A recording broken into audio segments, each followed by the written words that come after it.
దూర్జటి కాళహస్తీశ్వర శతకం చేస్తూ శివానందలహరిలో ఇది చదివాడు బహుశः. చదివి ఆయన ఆశ్చర్యపోయి శివ భక్తులంటే ఇంత భక్త్యా? శ్రీకాళహస్తిలో నువ్వు కింద ఉండి తిన్నన్ని కొండ మీద కూర్చోబెట్టావా? భక్తుడు కొండ మీద, పరమేశ్వరుడు నేల మీద. ఏం విచిత్రం శంకర, ఎంత భక్తులంటే ప్రీతి నీకు అని ఆగలేక ఒక విచిత్రమైనటువంటి పద్యం అల్లాడు. నీకున్మాంసము వాంఛయేని కరువా, నీ చేత లేడుండగా జోకైనట్టి కుఠారముండ అనల జ్యోతుండ నీరుండగా పాకంబొప్ప ఘటించి చేతి పునుకన్ భక్షింపక బోయి చేకొంటెంగిలి మాంసమిట్లు తగునా శ్రీకాళహస్తీశ్వర. పరమశివుడు ధవళవపుషమిందోర్మండలే సన్నివిష్టం భుజగబలయహారం భస్మదిగ్ధాంగమీశం మృగయపరశుపాణిం చారు చంద్రార్ధమౌళిం హృదయ కమల మధ్యే సంతతం చింతయామి. ఆయనకి ఓ చేతిలో లేడి పట్టుకుంటాడు, ఓ చేతిలో గండ్రగొడ్డలు పట్టుకుంటాడు. పైన ఎప్పుడు గంగమ్మ ఉంటుంది, ఇక్కడ మూడవ కన్ను అగ్నిహోత్రం వెలుగుతూ ఉంటుంది. శంకర, నీకు మాంసము వాంఛయేని కరువా, నీకు మాంసం తినాలంటే కరువా? ఏమిటయా తినడం? ఎంగిలి మాంసం తినడం ఏమిటయా? దూర్చటి గద్దించాడు వాయులింగం దగ్గరికి వెళ్ళి శ్రీకాళహస్తిలో. చూడండి ఆ పద్యం ఎంత సహజంగా పడిందంటే, ఏదో నా మనవణ్ణి తీసుకుని నేను మీ ఇంటికి వచ్చాననుకోండి, ఏదో రమ్మన్నారనుకోండి, మీ ఇంటికి వచ్చారనుకోండి, ఏదో కోటేశ్వరరావు మనవడతో వచ్చారు అని మీరేమో బాబు ఇక్కడే దగ్గరలో మచిలీపట్నం ఉంది, బందర్ లడ్డు అంటారు, నిన్ననే తీసుకొచ్చాను తిను అని ఓ లడ్డు పెట్టారనుకోండి. వాడు తినేసి ఇంకా ఉందా అత్త అన్నాడు అనుకోండి, ఇంకో లడ్డు ఉన్నవన్నీ తినేసి ఇంకా ఉందా అన్నాడు అనుకోండి. అయ్యి బాబోయ్ నువ్వు ఇలా తింటావని మాకు తెలియదు కదా అని మనసులో అనుకుని, లేవు బాబు ఈ మాట నువ్వు వచ్చినప్పుడు ఇంకో కేజీ తెప్పిస్తానులే అన్నారు అనుకోండి. వాడు ఇస్తావా ఇవ్వవా అని ఏడుపు మొదలెట్టాడు అనుకోండి, మాట్లాడనివ్వట్లేదు ఏడుపు. నేను ఆఖరికి అమ్మ ఇంకొక మాట వస్తానే ఏమనుకోకండి, నా మనవాడిని ఎత్తుకుని ఇంటికి వెళ్ళిపోగానే ఏమంటా నీకేమన్నా కరువు ఏమిట్రా లడ్లు తినేయడం అంటానా అన్నాడు. అలా అడిగాడు శివుణ్ణి, నీకున్మాంసము వాంఛయేని కరువా, ఇవి నీకేమన్నా కరువా ఏమిటా తినేయడం? నీకు నిజంగా మాంసం తినాలనిపించింది అనుకో, ఈ చేతిలో జింక ఉందా, ఈ చేతిలో గండ్రగొట్టలు ఉందా, ఈ గండ్రగొట్టలు పెట్టి ఈ జింకని ఇలా కొట్ట చచ్చిపోతుందా?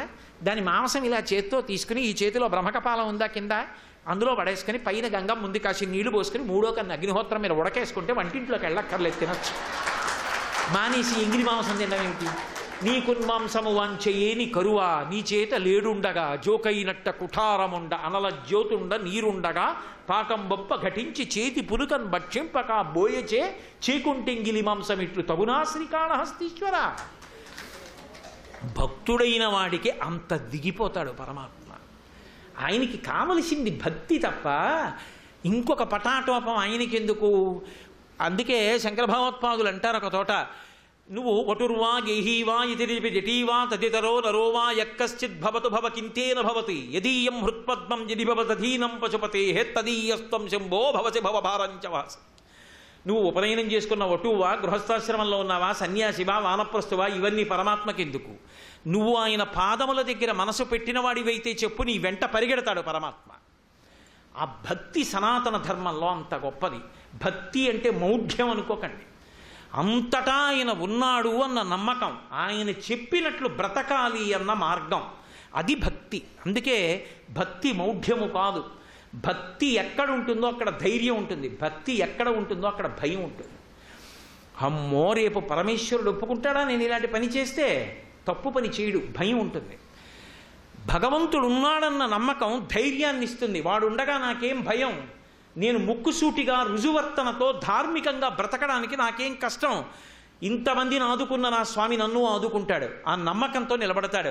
ధైర్యాన్ని భయాన్ని కూడా కల్పించి మనిషిని రక్షించగలిగినది భక్తి ఒక్కటే. ఆ భక్తి అన్న మాటకు అర్థం ఏదో అదే పనిగా పువ్వులు పట్టుకెళ్ళి పూజ చేయమని కాదు. అంటే నా ఉద్దేశం పూజ చెయ్యొద్దని కాదు. గభీరే కాసారే విశది విజనే ఘోర విపినే విశాలే శైలేచ భ్రమతి కుసుమర్ధంజనమతి సమర్ప్యై చేతస్సరజమమానాధభవతే సుఖేనా వస్తాతుం జనయ్య నజానాతి కిమహో అంటారు శంకర్లు. పట్టుకెళ్ళి అదే పనిగా పూజ చేయడం కాదు, పూజ చెయ్యొద్దని నా ఉద్దేశ్యం కాదు. కానీ భగవంతుడు ఎలా చెప్పాడో అలా బ్రతకడం భక్తి. అంతేకాని పట్టుకెళ్ళి ఊరికే తీసుకెళ్ళి ఏదో పదార్థాన్ని ఇవ్వడం భక్తి ఎందుకు అవుతుంది? ఆ పదార్థం అంతా పరమేశ్వరుడి యొక్క సృష్టి. అంతేకాని నేను కొత్తగా సృష్టించింది ఏమీ లేదు. మీరే ఆలోచించండి, నాకు 2 కొడుకులు ఉన్నారనుకోండి, నేను వద్దన్న పనులన్నీ చేసి బల్ల పైన చెయ్యి బల్ల కింద చెయ్యి పెట్టి 2వ కొడుకు డబ్బు సంపాదించి గండభేరుండం అంచు నా 2 జానల అంచు పంచి ఒకటి తీసుకొచ్చి షష్ఠి పూర్తికి నాకు ఇచ్చాడనుకోండి, ఆ పంచకట్టుకు మురిసిపోతానా? పెద్ద కొడుకు పరమ ధార్మికంగా బ్రతికి 2 వేళ్ల వెడల్పు అంచు పంచె తీసుకొస్తే ఆ పంచకట్టుకు మురిసిపోతానా? నీ చెప్పినట్టు బ్రతుకుతున్నాడే, ధార్మికంగా బ్రతుకుతాడు, వాడి ధర్మం వంశాన్ని కాపాడుతుంది, వాడు తెచ్చిన ఈ పంచె చాలంటాను. అదే 2వ కొడుకు గండభేరుండం అంచు పంచె తీసుకొచ్చినా వీడు నేను చెప్పినట్టు బ్రతకడు, వీడికి డబ్బు అంతే ప్రధానం, వీడికి ధర్మం అక్కర్లేదు, భక్తుళ్ళ పైకి కనపడుతూ ఉంటాడు. పరమేశ్వరుడికి తెలీదా? వీడి ఇష్టం వచ్చిన మార్గంలో వీడు నడుస్తూ ఉంటాడు, వీడు తెచ్చిన పంచె నాకెందుకంటాను. లౌకికంగా తండ్రినైన నేనే నా మాట వినని వాడి పట్ల అసహ్యించుకుంటే పరమేశ్వరుడు చెప్పినట్టు బ్రతకని వాడు భక్తుడిలా తీసుకెళ్ళి ఎన్ని మారేడు దళాలేస్తాయని సంతోషిస్తాడు. భక్తికి ప్రతీక ఏమి? ప్రమాణమును అనుసరించుట. మళ్ళీ వెనక్కి రండి. శృతి, స్మృతి, పురాణము, శిష్టాచారము, అంతరాత్మ, ఈ 5ంటిని ప్రమాణంగా తీసుకుని భగవంతుడి యొక్క అనుగ్రహం పొందడానికి ఆయన ఎలా చెప్పాడో అలా బ్రతకడం నిజమైన భక్తి. ఆ భక్తి ఉన్న చోట పరమాత్మ కిందకి దిగొచ్చేస్తాడు. అందుకే ఈ దేశం ఇంత శోభస్కరం, ఎక్కడ చూసినా అన్ని దేవాలయాలు. భక్తుల కోసం దెబ్బలు తిన్నాడు. కాణిపాకంలో దెబ్బ తిని విఘ్నేశ్వరుడు నెత్తురు పైకొదల్లా వెంకటేశ్వర స్వామి వారు గొల్లవాడు కొట్టినటువంటి కుఠారాణైతి తీక్ష్ణేన తాడితో వెంకటేశ్వర సప్తతాళ ప్రమాణీన రక్తస్ఫూర్తిరభూస్తథ అంటుంది భవిష్యోత్తర పురాణం. గొడ్డలు పెట్టి కొడితే 7 తాడి చెట్లంత నెత్తురు పైకి లేచింది. భక్తుల కోసం గొడ్డలి దెబ్బలు తినలా, అనంతాచార్యులు వారి గుణపపు దెబ్బ తినలా, పాండురంగడు దెబ్బలు తినలా. తాను దెబ్బ తిన్నా సరే భక్తుణ్ణి కాపాడుకోవడానికి భూమి మీదకి ఎన్ని మాటలు వచ్చాడో అది భారతదేశం గొప్పతనం, అది సనాతన ధర్మం యొక్క గొప్పతనం. పరమేశ్వరుణ్ణి కిందకి దింపి తీసుకొచ్చి నిలబెట్టి దేవాలయాలు కట్టి మనకు అప్పజెప్పారు వారసత్వంగా భక్తులైన వాళ్ళు. వాళ్ళది గొప్ప. అటువంటి వాళ్ళ యొక్క పరంపరలో వచ్చిన వాళ్ళం మనం. ఆ భక్తి మార్గాన్ని విడిచిపెట్టకూడదు. అందుకే భక్తి మార్గం, కర్మ మార్గం, జ్ఞాన మార్గం సర్వభూమికలలో ఉన్న వాళ్ళని ఉద్ధరిస్తుంది సనాతన ధర్మం. ఏదో వీళ్ళు మాత్రమే సనాతన ధర్మంలో ఉండడానికి అర్హులు, ఆ మాట లేదు. ఏ భూమికలో ఉండనివ్వండి, ఏమీ చేత కాదు, తిన్నడు, భక్తి ఉంది, అనుగ్రహింపబడ్డాడు. ఏ భావనతో పట్టుకోండి, అనుగ్రహిస్తాడు. కామోత్కంఠత గోపికల్ భయమునన్ కంసుండు వైరక్రివా సామగ్రించుపాలముఖ్య నృపతుల్ సంబంధులై వృష్ణులున్ ప్రేమన్ మీరలు భక్తి మేము ఇది చక్రింకంటిమి ఎట్లైన రుద్ధామధ్యానగరిష్ఠులైన హరిచందన్ వచ్చు ధత్రీశ్వర అంటాడు ధర్మరాజు గారు. నారదుడు ధర్మరాజు గారితో మాట్లాడుతూ కామోత్కంఠత గోపికల్, కామంతో గోపికలు పట్టుకున్నారు. భయమునన్ కంసుండు, భయంతో కంసుడు పట్టుకున్నాడు. వైరక్రియా సామగ్రించి శిశుపాల ముఖ్య నృపతుల్, శత్రువు అని శిశుపాలాదులు పట్టుకున్నారు. వైరక్రియా సామగ్రించి శిశుపాల ముఖ్య నృపతులు సంబంధులై వృష్ణులను, మేము బంధువులమని విష్ణువంశీయులు పట్టుకున్నారు దేహబంధుత్వంతో. సంబంధులై వృష్ణులను ప్రేమన్ మీరలు. అదిగో ఆ పాండవులందరూ కూడా ప్రేమతో పట్టుకున్నారు. భక్తి మేము, నారదుడు అంటున్నాడు భక్తితో మేము పట్టుకున్నాం. ఏ భావనతో పట్టుకున్నా పరమాత్మని పట్టుకున్నది నిజమైతే పరమాత్మ ఎందే లయమైపోతాయి. అది అన్ని వేళలా పగలు ప్రతీకారాలు మంచివి కావు. ప్రేమతో పట్టుకోవాలి భగవంతుణ్ణి. ఏ మార్గంలో ఉండండి, ఎంత కింద పడిపోయిన వాడైనా సరే వీడు ఇంత స్థాయికి వెడితే తప్ప నన్ను పొందడానికి అర్హుడు కాడని పరమాత్మ అనడం. కడుపులో ఆ భక్తి ఉండాలి, గుండెల్లో భక్తి ఉండాలి తప్ప కౌగలించుకుంటాడు పరమాత్మ. అందుకే అంటాడు దూర్జటి, శ్రీశైలేచు భజింతునో యభవు కాంచీనాథు సేవింతునో కాశీవల్లభు కల్వబోధునో మహాకాళేషు సేవింతునో నా శీలం బణువైన మేరుబణుచున్ రక్షింపవే నీ కృపా శ్రీ శృంగార విలాసహాసములచే శ్రీకాళహస్తీశ్వర అంటాడు. ఆయన అనుగ్రహం కలగడానికి త్రికరణ శుద్ధిగా భక్తితో ఆయన చెప్పినట్టు ఎవడు బ్రతికాడో వాడిని నెత్తి మీద పెట్టుకుంటాడు. అందుకే తప్పు చేసిన చంద్రుణ్ణి నెత్తి మీద పెట్టుకున్నాడు. శరీరం కాలిపోయిన మన్మధుణ్ణి అమ్మవారు అనుగ్రహించింది. సనాతన ధర్మంలో ఏ భూమికలో మీరు ఏ స్థాయిలో ఉండండి, ఆయనని నమ్మి ఉన్నది నిజమైతే ఆయన పైకెత్తి తీరుతాడు. సర్వభూమికలలో ఉన్న వారిని ఉద్ధరిస్తుంది కాబట్టే సార్వభౌమమతమైంది సనాతన ధర్మం. మిగిలినటువంటి ఏ విశ్వాసమునందు కనపడనిది ఒక్క సనాతన ధర్మమునందు మాత్రమే ప్రత్యేకంగా కనపడేది అగ్నిని ఆరాధన చెయ్యడం. అగ్నిని ఆరాధన చేయుట అని నేను అన్నప్పుడు అది ఎవరో కొంతమంది మాత్రమే చేస్తారు అని మీరు అపోహపడకూడదు. నిత్యాగ్నిహోత్రీకులు అని బ్రాహ్మణుల్లో కొంతమంది, అంటే ఇవాళ ఉన్న పరిస్థితుల్లో యథార్థమునకు అందరూ చెయ్యాలి, ప్రతిరోజు కూడా అగ్నిహోత్రాన్ని ఆరాధన చేసేటటువంటి అలవాటు ఉంటుంది. అసలు ఆ అగ్నిహోత్రం నిధనం కాకూడదు. ధర్మపత్నిని ఎందుకు స్వీకరిస్తారు అంటే, ప్రధానంగా ధర్మపత్ని దీని కొరకు అంటే అగ్ని సంరక్షణార్థం స్వీకరిస్తారు. తను ఆరాధన చేసేటటువంటి అగ్ని ఇంట్లో ఉంటుంది, అది ఎప్పుడు వెలుగుతూ ఉంటుంది. భర్త గారు ఏదో పని మీద బయటికి వెడతాడు, మరి అందులో ఉన్నటువంటి సమిధలు కాలడం పూర్తయిపోతే అగ్ని నిధనం అయిపోతుంది. అలా నిధనం కాకూడదు అంటే అందులో మంత్రంతో సంబంధం లేకుండా ఊక వేస్తూ ఉంటారు. అలా మంత్రంతో సంబంధం లేకుండా ఊక వేసేది భార్య, ఆవిడికి ఒక్కదానికే అధికారం.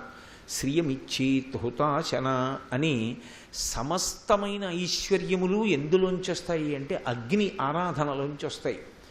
ధర్మపత్ని అగ్ని సంరక్షణ చేస్తుంది. శిష్యులు బ్రహ్మచారులు సమిధాదానం చేస్తారు, అందులోకి సమిధలు వేస్తారు. ప్రతిరోజు సమంత్రకంగా ఇంటి యజమాని అగ్నిని ఆరాధిస్తాడు. అగ్నిని ఆరాధించడం ఒక్క బ్రాహ్మణులు మాత్రమే కాదు, 4 వర్ణముల వాళ్ళు అగ్నిని ఆరాధించాలని, 4వ వర్ణం వారు కూడా అగ్నిని ఎలా ఆరాధన చెయ్యాలో వైద్యనాథ దీక్షితి అని చెప్తుంది.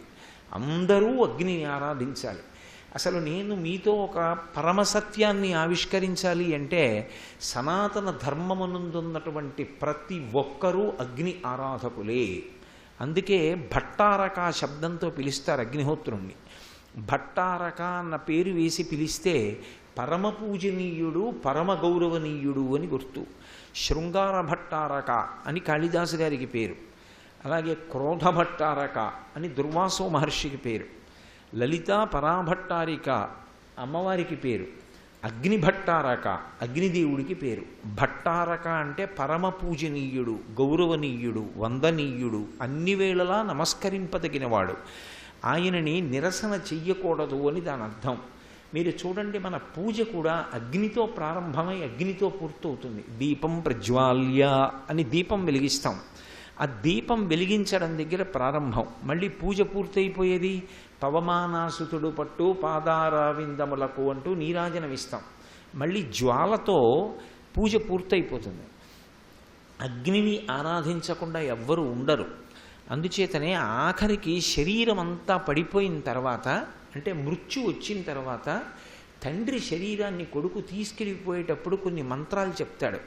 అంత్యేష్టి సంస్కార మంత్రములను పరిశీలిస్తే అబ్బా, సనాతన ధర్మం ఇంత గొప్పగా ఉంటుందా అనిపిస్తుంది. అప్పటి వరకు విచ్చలవిడిగా తిరిగినటువంటి వ్యక్తి ఇక తిరగలేడు. ఇక తిరగడు అని చెప్పడం కోసం 2 పాదముల యొక్క బొటన వేళ్ళు కలిపి కట్టేస్తారు. కట్టేసి కొడుకు కొన్ని మంత్రములు చెప్తాడు. చెప్పి, మా నాన్నగారు పూర్వం ఈ శరీరంతో ఎన్ని దోషాలు చేశారో అన్ని దోషాలు కూడా తొలగిపోవాలి అని చిట్ట చివర తండ్రిని ఉద్దేశించి ఒక మంత్రం చెప్తాడు. మా నాన్నగారు జీవించి ఉన్నంత కాలం ఓ అగ్నిహోత్రుడా నిన్ను ఆరాధించారు. ఇప్పుడు మా నాన్నగారి శరీరం పడిపోయింది, మా నాన్నగారినే సమిధగా వేసేస్తున్నాను నీలోకి. ఆయన ఉన్నన్నాళ్ళు ఆయన సమిధలు వేశారు, నెయ్యి వేశారు, హవిస్సిచ్చారు. ఇప్పుడు ఆయన శరీరం పడిపోయింది, ఇక ఆ శరీరం ఏమీ చెయ్యదు. ఇప్పుడు నేను ఆ శరీరాన్ని సమిధగా చేసేస్తున్నాను, దీన్ని నీలో వ్రేలుస్తున్నాను. దీన్ని అక్కడ కాల్చి ఇక్కడ కాల్చక, కొంతసేపు కాల్చి తొందరగా కాల్చక బాధ పెట్టవద్దు. మా నాన్నగారి శరీరాన్ని భగ్గున కాల్చి బూది చేసి పంచభూతాలలోకి ప్రవేశపెట్టి మా నాన్నగారి జీవుడికి శాంతి కల్పించమని ప్రార్థన చేసి ఆ శరీరాన్ని తీసుకెళ్ళి అగ్నిహోత్రంలో వేసేస్తాడు. సనాతన ధర్మంలో యథార్థమునకు ఒక జీవి శరీర యాత్ర పూర్తయిపోయేది ఎక్కడ అంటే అగ్నిహోత్రం దగ్గరే పూర్తయిపోతుంది. అగ్ని సంబంధం లేని వాళ్ళు ఎవరు అంటే ఒక్క సన్యాసి. సన్యాసికి అగ్ని సంబంధం ఉండదు. తన ఆహారం తాను పచనం చేసుకోడు, యజ్ఞయాగాది క్రతువులు చెయ్యడు.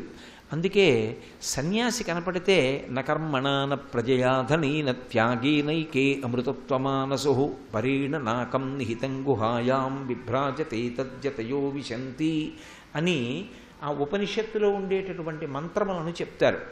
నకర్మణ, ఆయన ఏ కర్మ చెయ్యడు, అగ్నిని ఆరాధించడు. ఎందుకని? ఆయన ఎప్పుడూ తనలో తాను అంతర్ముఖుడై జ్ఞానంలో, జ్ఞాన మార్గంలో ప్రయాణం చేస్తూ ఉంటాడు. అద్వైతానుభూతి యందు ఓలలాడే ప్రయత్నం చేస్తాడు. అటువంటి సన్యాసికి అగ్ని సంబంధం లేదు కనుక ఆయన శరీరయాత్ర పూర్తయిపోయిన తర్వాత భూమిలో శరీరాన్ని ఉంచేసి దాని మీద శివలింగాన్ని పెడితే అధిష్టానం అంటారు, దాని మీద తులసి కోట పెడితే బృందావనం అంటారు. ఒక్క సన్యాసాశ్రమంలో ఉన్నటువంటి వాళ్ళ శరీరాన్ని మాత్రమే భిన్నంగా సంస్కరిస్తారు తప్ప మిగిలిన వాళ్ళ శరీరాలన్నీ కూడా అగ్నిహోత్రంలోనే పూర్తి చేసేస్తారు. అందుకే ఈ అగ్నిహోత్రం ఎంతగా ఆరాధింపబడుతుంది అంటే, ఇంట్లో వంట చేస్తారు. ఇంట్లో వంట ఎందుకు చెయ్యాలి అసలు అగ్నిహోత్రుడు? ఆయన యొక్క శక్తి అపరిమితం. అపరిమితమైనటువంటి శక్తి కలిగిన అగ్ని సంకల్పం చేస్తే ఇల్లు కాల్చేస్తాడు. అటువంటి వాడు లొంగి మనకి వంట చేసి పెట్టవలసిన అవసరం ఏమిటి? వంట బ్రాహ్మణుణ్ణి పిలిచామండి అంటాం. అసలు లోకంలో మొదటి వంట బ్రాహ్మణుడు ఎవరు అంటే అగ్నిహోత్రుడు. ఎందుకు ఆయన వంట చేస్తాడు అంటే, లింగపురాణంలో వ్యాసభగవానుడు చెప్పాడు, హవ్యం వహతి దేవానాం కవ్యం కవ్యాసినామపి పాకంచ కురుతే వహ్ని శంకరశైవ శాసనాత్ అన్నాడు. అగ్నిహోత్రుడు 3 ప్రధానమైనటువంటి పనులు నిర్వహిస్తాడు. ఒకటి, స్వాహాదేవి అనేటటువంటి భార్యతో కలిసి హవిస్సుని దేవతలకి పట్టుకెడతాడు. స్వధాదేవి అనేటటువంటి భార్యతో కలిసి హవిస్సుని పితృదేవతలకు అందిస్తాడు. పితృదేవతలకు అందిస్తే కవ్యం అంటారు, దేవతలకు అందిస్తే హవ్యం అంటారు. హవ్యకవ్య ప్రదాత ఎవరు అంటే అగ్నిహోత్రుడు. అందుకే భట్టారకుడు అయ్యాడు.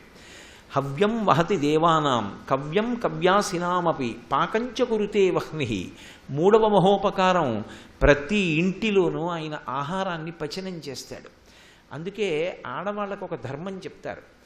వంటంతా పూర్తయిపోయిన తర్వాత ఎప్పుడైనా సరే తూర్పుకి తిరిగి వంట చేస్తారు. ఇంటికి ఆగ్నేయంలో ఉంటుంది వంట పొయ్యి, తూర్పుకి తిరిగి వంట చేస్తారు. ఎందుకంటే ఆగ్నేయంలో ఉండి తూర్పుకి తిరిగి వంట చేస్తే ఇంట్లో ఉన్న యజమాని, పిల్లలు, అతిథులు కడుపు నిండా తిని ఆరోగ్యంతో ఉంటారు అని. ఆ వంట చేసినటువంటి పదార్థం పచనం అయిపోయిన తర్వాత దాన్ని కిందకి దింపుతారు.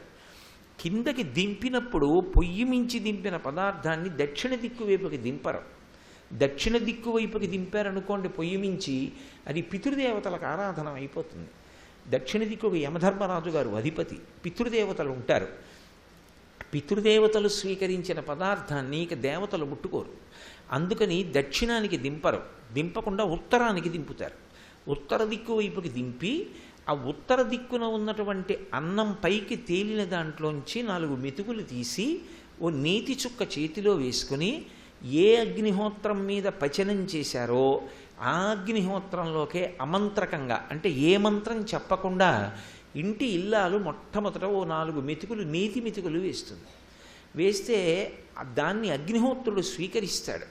అప్పుడు మిగిలిన పదార్థం అంతా ఏమవుతుందంటే ఇంట్లో అగ్ని ఉచ్ఛిష్టమవుతుంది. అంటే అగ్నిహోత్రుడు సద్బ్రాహ్మణుడు, ఆయన తీసుకోగా మిగిలిన ఎంగిలవుతుంది అది. ఆ పదార్థాన్ని యజమాని మిగిలిన వాళ్ళు తిన్నట్లయితే దానివల్ల శ్రియమిచ్చేత్ హుతాశన, ఐశ్వర్యం నిలబడుతుంది, ఆరోగ్యం కలుగుతుంది. ఇంట్లో వాళ్ళందరూ ఎప్పుడూ సంతోషంగా ఉంటారు. అందుకే మీరు ఎప్పుడైనా యజ్ఞం చేసేటప్పుడు చూడండి, హవ్యము అని ఒక పాత్ర ఉంటుంది, పాలు పోసి అన్నం వండుతారు. ఆ వండిన దాన్ని స్వాహ అన్నప్పుడల్లా అగ్నిహోత్రంలో వేస్తారు. ఆ వేసి ఉపయోగించవలసినటువంటి హవ్యపాత్రని తీసుకొచ్చి మొట్టమొదట ఎదురుగుండా పెట్టి దాన్ని ముందు ఉత్తరానికి జరుపుతారు, దక్షిణం వైపుకి జరపరు, ఉత్తరానికి జరుపుతారు. ఉత్తరం వైపు జరుపుతున్నారు అంటే మేము దేవతల్ని పిలిచి అన్నం పెడుతున్నాం, దేవతలు తింటారు అని గుర్తు. ఈ అగ్ని ఆరాధనలో ఒక విశేషం ఉంటుంది.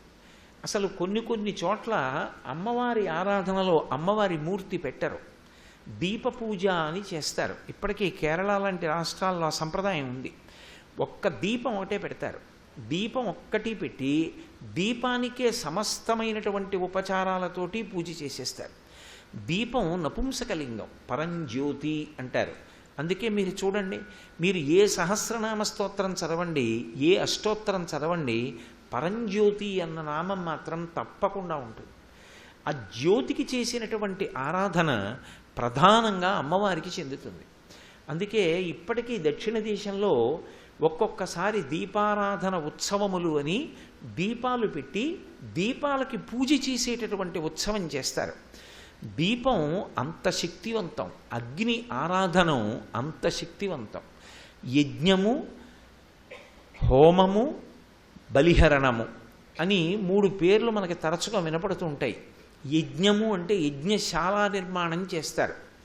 అందుకే చూడండి, యజ్ఞశాల ప్రవేశం చేశారు అంటే ఆయన దీక్షితుడు అని గుర్తు. దీక్ష అన్న మాట ప్రధానంగా దేనికి అన్వయం అవుతుంది అంటే యజ్ఞమునకు అన్వయం అవుతుంది. అందుకే యజ్ఞాన్ని ప్రారంభం చేస్తే దీక్షా స్వీకారం చేస్తారు. మీరు ఎప్పుడైనా పురాణాలు, కావ్యాలు ఆ భాగం వచ్చేటప్పటికి కొంచెం గబగబా తిప్పేయకుండా జాగ్రత్తగా చదివితే యజ్ఞయాగాది క్రతువులు ఎంత ఐశ్వర్యవంతుడు కానివ్వండి, చక్రవర్తి కానివ్వండి, తన అంతఃపురంలో చెయ్యడు. ఎక్కడ చేస్తారు అంటే నదీ తీరాలలో చేస్తారు. సనాతన ధర్మంలో నదీ తీరం అంత పవిత్రమైనటువంటి ప్రదేశం. అందుకే నదీ తీరాలు సనాతన ధర్మము యొక్క ఆటపట్లు. యజ్ఞం చేశారు అంటే నదీ తీరం ఎంచుకుంటారు. ప్రాయోపవేశం చేశారు, నదీ తీరంలో చేస్తారు. పరీక్షిత్ అంతటి వాడు ప్రాయోపవేశం చేస్తే గంగా తీరంలో చేసి అక్కడే భాగవతం విన్నాడు. మీరు రామాయణం చదవండి, భాగవతం చదవండి, భారతం చదవండి, మీకు ఒక విషయం సుస్పష్టంగా కనపడుతుంది. అన్నదానం చేసి యజ్ఞం చేస్తే నదీ తీరంలో చేస్తారు. ఆ యజ్ఞానికి భూమి దున్నడం అనేటటువంటి ప్రక్రియ ప్రారంభం కాగానే అసలు దీక్షా స్వీకారం చేస్తారు. దీక్ష అన్న మాట దేనికి అన్వయం అవుతుంది అంటే యజ్ఞమునకు అన్వయం అవుతుంది. మళ్ళీ ఇంటికి ఎప్పుడు ఎడతారు అంటే అవబృధ స్నానం చేశాక వెడతారు. అప్పటి వరకు ఇంటికి వెళ్ళడు యజమాని, అక్కడే ఉండిపోతాడు. మీరు రామాయణం చదివితే దశరథ మహారాజు గారు సరయూ నదీ తీరంలో యజ్ఞం చేశాడు. యజ్ఞం అయిపోయిన తరువాత మంగళవాద్యాలతో అంతఃపురానికి వెడతారు. అప్పటి వరకు ఎక్కడ నదీ తీరంలో యజ్ఞాన్ని సంకల్పం చేశాడో అక్కడే ఉండి భూరి అన్నదానం చేసి అద్భుతమైనటువంటి యాగ క్రతువు నిర్వహణ చేస్తారు. అందులో హోమము అని ఒక మాట. హోమము అంటే అగ్నిహోత్రమునందు హవిస్సుని సమర్పిస్తారు. అందులో ఆ హవిస్సుని అంటే హవిస్సు అంటే నేను మీతో చెప్పే కదా, పాలు కలిసినటువంటి అన్నం కొద్దిగా బెల్లం కలిపి చేస్తారు. కించిత్ తీయగా ఉంటుంది, పాయసాన్నంలా ఉంటుంది, జిగురు జిగురుగా ఉంటుంది. అది వేసేటప్పుడు అగ్నిహోత్రంలో వేసేటప్పుడు చేతిని పట్టుకుంటుంది. తరచుగా హోమం చేసే వాళ్ళకి తెలుస్తుంది.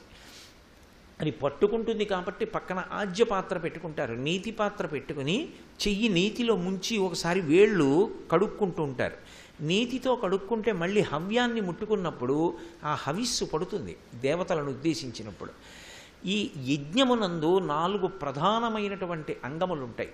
1 అగ్ని, 2 దేవత, 3 మంత్రము, 4 ఆజ్య హవ్యములు. ఈ 4 ఉంటాయి. సర్వం శ్రీ ఉమామహేశ్వర పరబ్రహ్మార్పణమస్తు. స్వస్తి.